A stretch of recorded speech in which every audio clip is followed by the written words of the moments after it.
ఆంధ్ర తెలంగాణలో తక్కువ ఫీజులతో high quality results ఇస్తున్న ఏకైక సంస్థ తిరుమల్ ఐఏఎస్ ఇన్స్టిట్యూట్. మహాభూకంపం మయన్మార్ను అతలాకుతలం చేసింది. భారీ భవనాలు కుప్పకూలిపోయాయి. వేలాది మంది ప్రాణాలు వదిలారు. ఎటు చూసినా మృత్యుఘోషతో మయన్మార్ వణికిపోతోంది.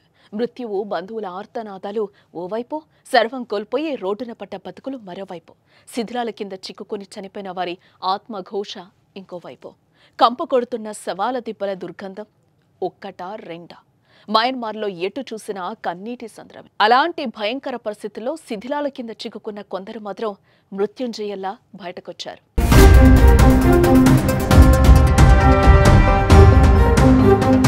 మయన్మార్లో సంభవించిన భూకంపం కారణంగా వేలాది మంది ప్రాణాలు కోల్పోయారు.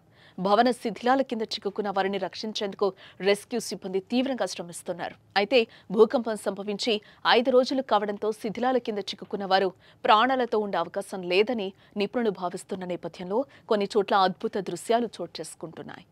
5 రోజుల తర్వాత కూడా శిథిలాల కింద ప్రాణాలతో ఉన్న ఒక యువకుడిని రెస్క్యూ సిబ్బంది అతి కష్టం మీద బయటకు తీశారు. ఆహారం, నీరు లేకపోవడంతో పాటు గాయాల కారణంగా ఆ యువకుడు నీరసంగా మారినప్పటికీ ప్రాణాపాయం లేదని వైద్యులు తెలిపారు. దీంతో ఆ యువకుడు మృత్యుంజయుడయ్యాడని అంటున్నారు. ఈ అద్భుతం మయన్మార్ రాజధాని నేపిడాలో చోటు చేసుకుంది.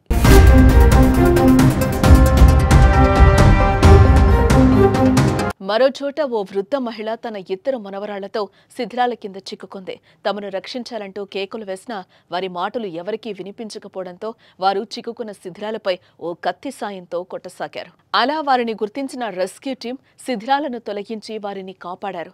సుమారు కొన్ని గంటల పాటు ఆ ముగ్గురు శిథిలాల కింద చిక్కుకుని తిండి, నీరు లేక భయంకరమైన పరిస్థితిలో ప్రాణాలను అరచేతిలో పెట్టుకొని జీవించారు. చివరికి రెస్క్యూ టీం కాపాడటంతో ఊపిరి పీల్చుకున్నారు. అయితే అలాంటి క్లిష్ట పరిస్థితుల్లో నుంచి మృత్యుంజయులు బయటపడడంతో వారి కుటుంబ సభ్యులు హర్షం వ్యక్తం చేస్తున్నారు.